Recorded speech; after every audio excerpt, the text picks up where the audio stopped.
Assalomu alaykum. Assalomu alaykum. Bugun 2026-yilning 22-fevral sanasi, Ramazon oyining 4-kuni.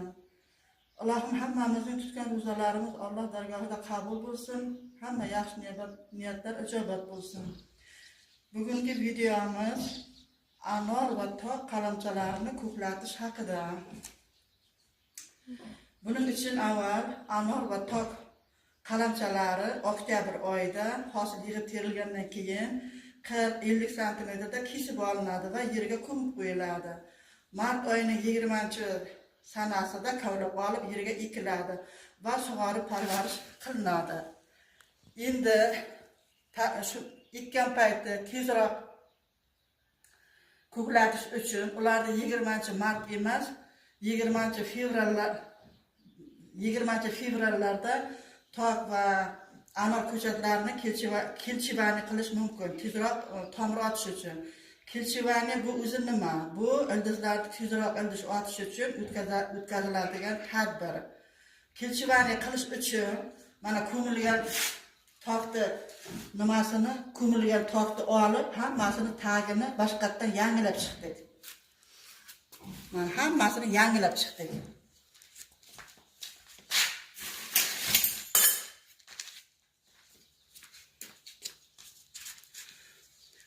Va mana videoda ko'rinadi, navdalarni arra bilan mana bunday tilib, tomir ochish oson bo'lsin uchun mana shunday qilib chiqildi hammasi.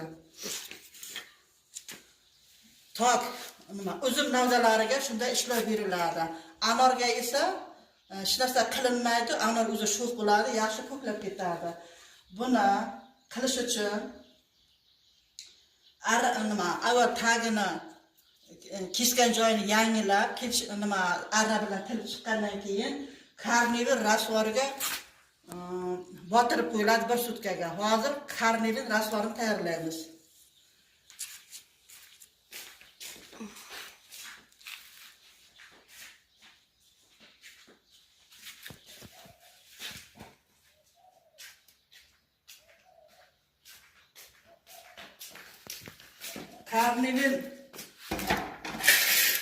Karnivin rasvor 5 litrga 5 gram mo'ljalda berilgan. Lekin yanada yaxshiroq ildizlash uchun ko'proq solish mumkin. Hozir 2 pachka karnivin kesamiz.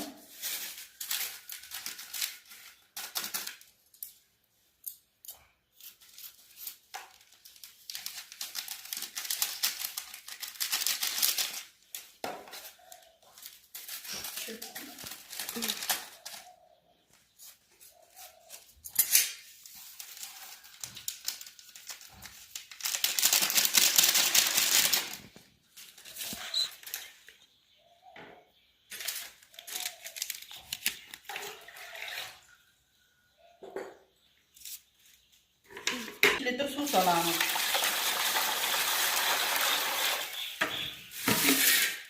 Yaxshilab eritib olamiz.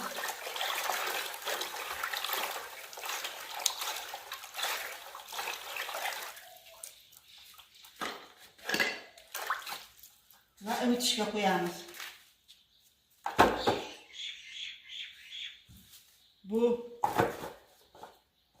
Bu suv kamlik qildi. Yana suv qo'shamiz hozir.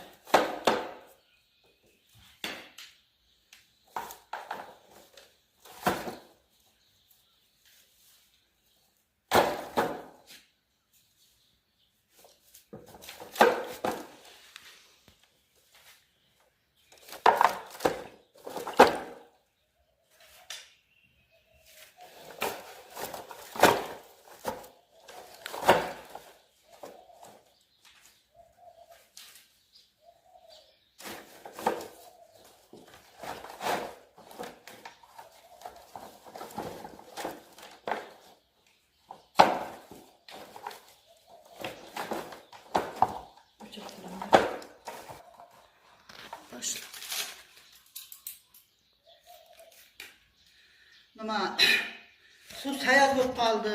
Yana suv solamiz. Yana suv solgan paytda albatta shu suvga yarasha Dori solamiz. Mana bitta karnamen ochdik yana. Suvga solib qo'zg'alamiz.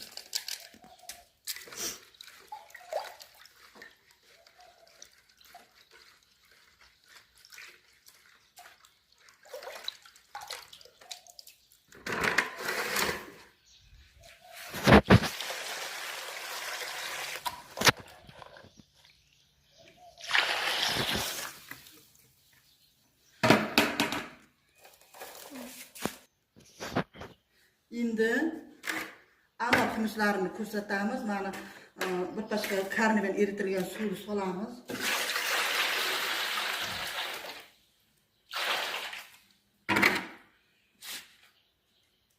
Aytganimdek, tokni taglarini kesish joyi yangilangan, arra bilan ishlov berilgan. Mana bunaqa arra bilan ishlov berilgan tokka. Lekin anorganda ishlov berilmaydi. Anor mana qanday kavlab olgan bo'lsa, shu turishda bir sutkaga sovuq suvga o'tib qo'yadi.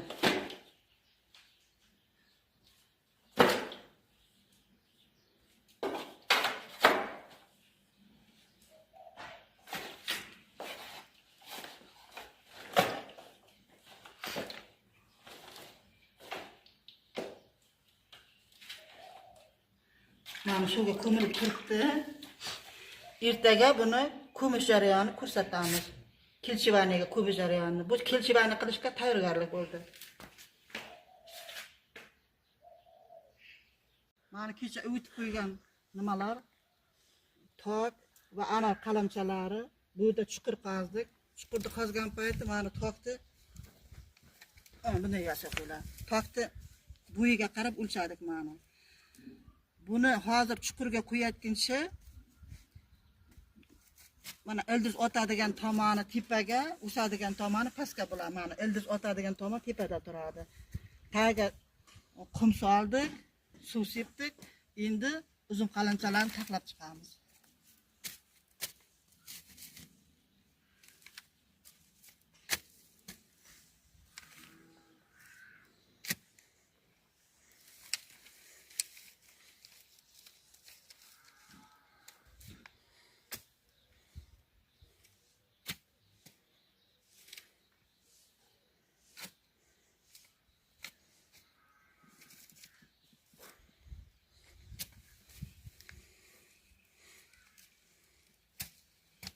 O'chirib tursam bo'ladi.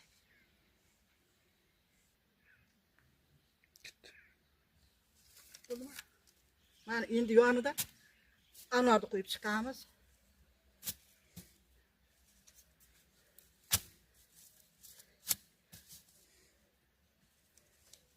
Ana yerda tok qo'yib chiqamiz.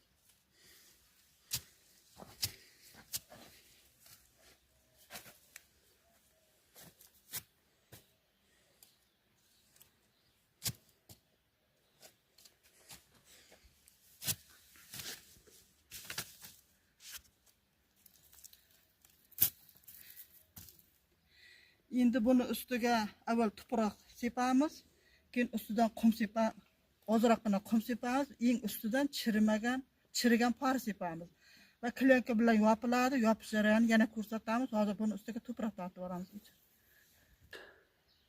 Mana nima ko'milgan chuviqni ustiga 10 cm qilib tuproq sepildi. Tuproq ustidan yaxshilab bo'ktirib suv sepdik. Endi buni ustidan par sepamiz. Pari chirigan pari bo'lishi kerak.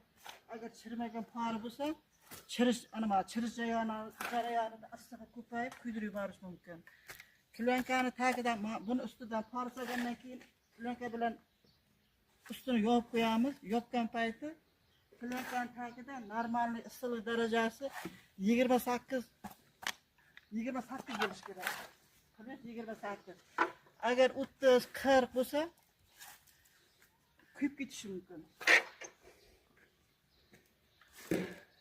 Bu issiqlik bo'lishi uchun mana chirigan pari bo'ladi. Bo'ladi.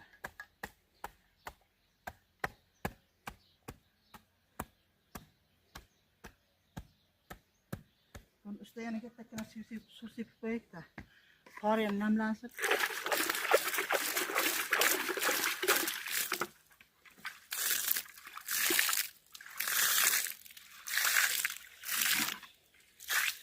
Endi buni ustidan plyonka bilan yopib, plyonkani chetini tuproq bilan bostirib qo'yamiz, shamol ko'tarib ketmasligi uchun.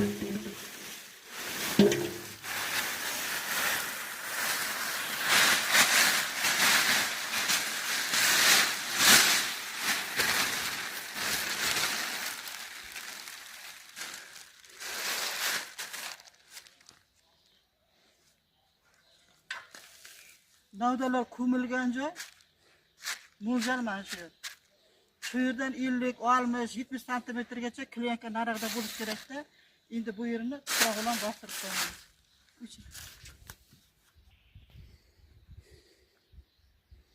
Mana klyanka bilan yopib, chetini tuproq bilan bostirib qo'ydik. Bir hafta 10 kun o'tgandan keyin jarayon qanday kechayotganligini tekshirish uchun bir ochib klyankani ko'ramiz. Uncha qizib ham ketmasligi kerak. Bir haftadan keyin tekshirsak, yana 25 kunlar turadi-da, keyin ochib ekishga tayyor bo'ladi. 22-fevral kuni ko'milgan. Buni Navro'zdan keyin ochish kerak edi. O'rtada yomg'ir yog'di, boshqa ishlar bo'lib qoldi-dagin buni ocha olmadik. Endi buni ko'milganiga 40 kunlar bo'ldi. Ochib ko'ramiz endi bugun.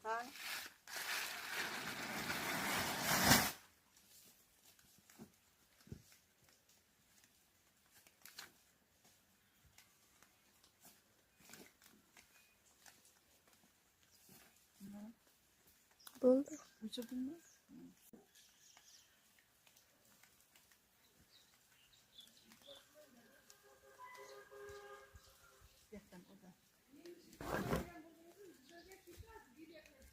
Mana yaxshi tomirlagan. Yaxshi tomirlagani ozroq o'tib ham ketganda shu anorlar kamroq ko'klabdi.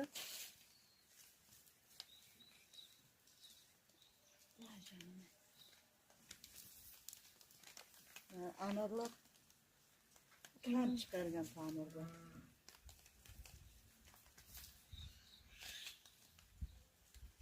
Mana tok.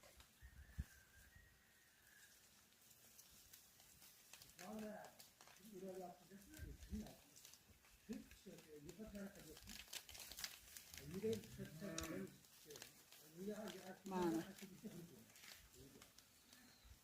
Bu birinchi yil men ham videoda ko'rib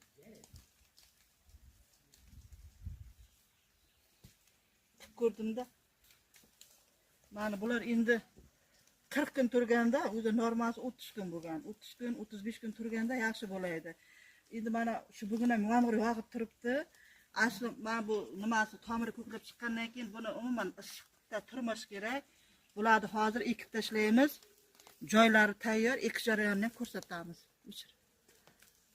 Mana ekadigan joylar tayyor. Mana bular kelchivani qilinmagan. Bular kelchivani qilingan. Mana bu nima toypini nimasidan olingan-da, tovoni bilan olingan. Bularni endi ekib chiqamiz. Bular kelchivani qilinmaganga nisbatan hammasi tomir oladi. Hammasi amaliyot nima qilib ketadi. Keyin hosilga kirishi ham 1 yilga tezlashadi.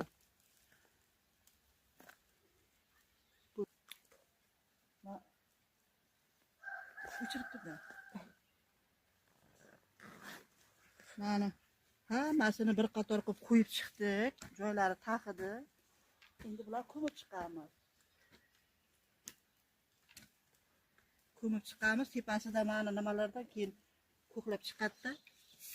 Tok ko'chati bo'ladi. Shu tarzda hammasini ekib chiqamiz. Kim tok, anor, qalamchalarni ko'paytirmoqchi bo'lsa, bu video yordam berishi mumkin. E'tiborlaringiz uchun rahmat. Kanalimga obuna bo'ling.